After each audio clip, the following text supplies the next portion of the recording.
Hello everyone, आज है 20 अक्टूबर और आज इस वीडियो में हम बात करेंगे विप्रो के बारे में। 380 रुपए के आसपास विप्रो का शेयर ट्रेड कर रहा है और गिरावट अगर आप देखो तो काफी बड़ी हमें यहां पर देखने को मिली है।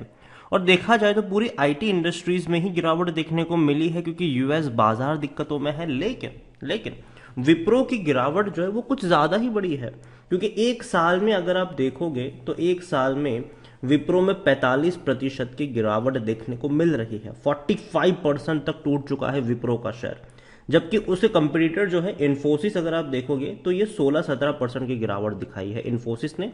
एचसीएल टेक ने भी गिरावट दिखाई है एक साल में, लेकिन 17 से 18% की। टीसीएस ने भी गिरावट दिखाई है, लेकिन वो दिखाई है 12 से 13% की। जबकि विप्रो 45% तक टूट चुका है, जो कि बहुत बड़ी गिरावट है पिछले एक साल में।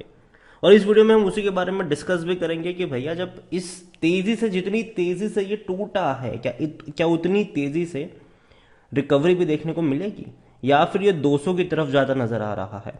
तो वीडियो को शुरू करूं उससे पहले अगर आपने अभी तक चैनल को सब्सक्राइब नहीं किया है तो प्लीज अभी इसे सब्सक्राइब कर लीजिए, क्योंकि आगे भी बहुत सारे वीडियोस हैं जो आपको काफी ज्यादा हेल्प करेंगे।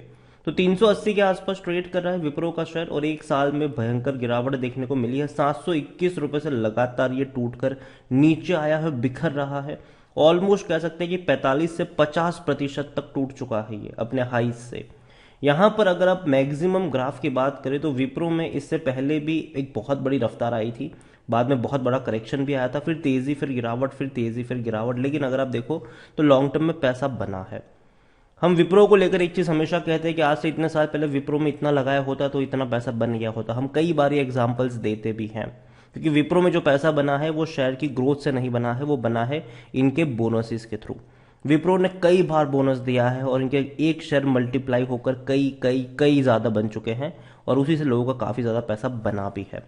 विप्रो में अगर आप देखोगे सबसे पहले तो भाई साहब लार्ज कैप शेयर तो है ही, ये 2 लाख करोड़ से भी ज्यादा का इसका मार्केट कैप है। वॉल्यूम्स अगर आप देखोगे तो वॉल्यूम 30 से 31 लाख के देखने को मिले हैं और शायद मार्केट जब क्लोज होगा तब ये वॉल्यूम आपको 75-80 लाख के भी देखने को मिल जाएंगे। कंपनी की अगर हम बात करें तो जो सितंबर क्वार्टर के जो रिजल्ट्स आए हैं, लेटेस्ट रिजल्ट्स आए हैं, वो उतने अच्छे नहीं हैं, लेकिन मेरे हिसाब से वो उतने खराब भी नहीं है। कंपनी के रेवेन्यू तो बढ़े ही हैं। पिछले साल सितंबर में रेवेन्यू 19,700 करोड़ का था, जो इस बार बढ़कर 22,500 करोड़ रहा है। इवन पिछले क्वार्टर में 21,500 करोड़ था, तो पिछले क्वार्टर के मुकाबले भी 5% का ग्रोथ है। इवन पिछले क्वार्टर में जो इनका प्रॉफिट 2,565 करोड़ का था वो भी बढ़ा है, 2,660 करोड़ हुआ है। मतलब 3.5% का ग्रोथ आया है इनके प्रॉफिट्स में। लेकिन पिछले साल ये 2,900 करोड़ था, तो उसके मुकाबले कम है। क्योंकि देखो, रेवेन्यू बढ़े जरूर है, लेकिन दिक्कत है इनके मार्जिन में। मार्जिन में बहुत ज्यादा प्रॉब्लम्स आ रही है विप्रो को, और उसका जो सिंपल रीजन है, वो सबसे बड़ा रीजन यही है कि काफी लोग जॉब छोड़ के जा रहे थे। अभी हमने भैया देखा भी कि किस तरीके से आईटी इंडस्ट्रीज में लोग ज्यादातर रिजाइन कर रहे हैं, क्योंकि जिस तरीके से स्टार्टअप कल्चर बूम हो रहा है, ठीक है, उसको देखते हुए लोग स्टार्टअप्स में ज्यादा जाना पसंद कर रहे हैं, क्योंकि वहां पर हाइक ज्यादा मिलती है। एनुअली अगर आप देखोगे तो स्टार्टअप्स में आपको 15% से लेकर 25% तक की हाइक देखने को मिलती है, जबकि जो वेल एस्टैब्लिश कंपनी है विप्रो, इन्फोसिस, वहां पर जो हाइक वगैरह का सिस्टम रहता है वो आपको 8 से 10% का देखने को मिलता है। तो ये भी एक रीजन यहाँ पर जरूर है। और स्टार्टअप्स में टाइमिंग फ्लेक्सिबल भी होते हैं, मतलब कि work from home culture startups में है, जबकि इस बड़ी इंडस्ट्रीज ने वर्क फ्रॉम होम कल्चर को रिज्यूम किया है, बोला कि भैया यहाँ पर आके काम करो। और एक और मून लाइटिंग वाला अभी काफी ज्यादा चर्चा में भी देखने को मिल रहा है, जिसकी वजह से विप्रो हो, एचसीएल हो या इन्फोसिस हो, उन्होंने अपने एम्प्लॉयज को फायर भी किया है, नौकरी से निकाला भी है। और आने वाले दौर में मून लाइटिंग किस तरीके से इंपैक्ट करेगा वो भी देखना रहेगा। यहाँ पर विप्रो को लेकर अगर आप देखोगे तो प्रमोटर के पास 73% की होल्डिंग, एक भी शेयर गिरवी नहीं है। 6.95% की होल्डिंग एफआईएस के पास है। 3.30 म्यूचुअल फंड, 0.05 इंश्योरेंस कंपनी के पास है। और विप्रो में अगर हम बात करें तो विप्रो अब तक जो है ना वो अच्छा डिविडेंड पेइंग स्टॉक जो शेयर है वो कभी था ही नहीं। अगर आप विप्रो के डिविडेंड की तरफ में आपको ले चलो तो कंपनी साल भर का 1 रुपए का ही डिविडेंड पे करती थी, चाहे 2021 हो, 20 हो या 19 हो या उससे पहले भी हो। लेकिन 22 में ये ट्रेंड चेंज हुआ है। पहले 1 रुपए का पे किया जनवरी में, फिर अप्रैल में 5 रुपए का पे किया। मुझे हैरानी नहीं होगी अगर नवंबर में भी शायद डिविडेंड की अनाउंसमेंट कर दे ये लोग। क्योंकि ये देखने को मिला है। अब विप्रो भी जो है वो इन्फोसिस और एचसीएल की दिशा में आगे बढ़ रहा है, टीसीएस की दिशा में आगे बढ़ रहा है। हमने देखा है कि इन्फोसिस हो, एचसीएल हो, टीसीएस हो, ये भर भर के डिविडेंड पे करते हैं अपने शेयर होल्डर्स को। विप्रो को लेकर अगर आप नजर करें तो according to Moneycontrol user 27% लोग कह रहे हैं बेच दो, जबकि 73% लोग कह रहे हैं खरीदो। देखो मेरी सलाह ये है कि बने रहो यहां पर, खरीदारी करी है तो। रीजन ये है कि ऑलरेडी टूट चुका है, यहां से अब और ज्यादा गिरावट एक्सपेक्टेड नहीं है। जो लोग कहते हैं कि 200 रुपए तक जाएगा, वो नहीं जाने वाला है विप्रो का शेयर 200 रुपए तक। मैं मानता हूं कि यूएस में दिक्कतें जरूर है, यूएस में इंटरेस्ट रेट दोबारा बढ़ने के चांसेस भी हैं, जिसकी वजह से वहां के बाजारों पर प्रेशर बनेगा, जिसका असर जो है वो यहां पर इंडिया में पड़ेगा, आईटी इंडस्ट्रीज को सबसे ज्यादा पड़ेगा। तो अगर ऐसा होता है तो ये न्यूज का ट्रेंड होगा भाई साहब, क्योंकि इंटरेस्ट रेट बढ़ेंगे कि नहीं ये ना आप जानते हैं ना मैं जानता हूँ, कोई नहीं जानता ये सारी चीजें। अगर बढ़ेंगे तो शॉर्ट टर्म के लिए डेफिनेटली गिरावट आपको देखने को मिलेगी, लेकिन अगर नहीं बढ़ेंगे इंटरेस्ट रेट और धीरे धीरे अगर यूएस का बाजार रिकवर करना शुरू करेगा, तो सबसे ज्यादा गिरावट विप्रो में आई है, तो वो भी तेजी से रिकवरी यहां पर दिखाएगा।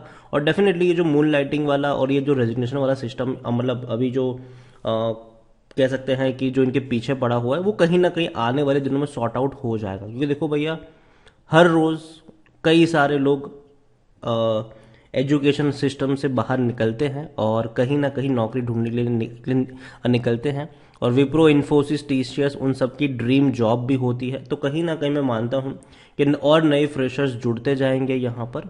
लेकिन कंपनी को ऐसा तो नहीं है कि भैया एम्प्लॉय नहीं मिलेंगे, ऐसा तो है नहीं, लेकिन हाँ क्वालिटी एम्प्लॉय जो है वो छोड़ के जा रहे हैं, वो एक कंसर्न यहाँ पर जरूर रहेगा। विप्रो में अगर आप देखो तो जो इनसाइडर ट्रांजैक्शन समरी है, वो लास्ट 6 ट्रांजैक्शन जो पिछले महीने के हैं वो खरीदारी के हैं, और बड़ी बड़ी क्वांटिटी में 40,000, 55,000, 16,000 शेयर्स खरीदे गए कंपनी के लोगों के द्वारा यहाँ पर, वो भी 400 रुपए के नीचे। तो मेरे हिसाब से देखो, मैंने पहले भी कहा था, मैं अब भी कहूंगा कि विप्रो का शेयर अगर 400 रुपए के नीचे मिल रहा है तो खरीदारी के मौके बन सकते हैं यहाँ पर। विप्रो के रिजल्ट्स अगर आप देखो, रेवेन्यू देखो तो 80,000 करोड़ तक पहुंच गए थे, और अभी भी इनका जो पहले और दूसरे क्वार्टर का जो रेवेन्यू आया है वो 20,000 करोड़ से ऊपर का ही है। और देखा जाए तो आने वाले दौर में 2023 में इनका रेवेन्यू डेफिनेटली 2022 के मुकाबले ज्यादा ही रहेगा। सेम चीज मैं प्रॉफिट को लेकर नहीं कह सकता, क्योंकि प्रॉफिट 2022 में इनका देखने को मिला था 12,235 करोड़ का था।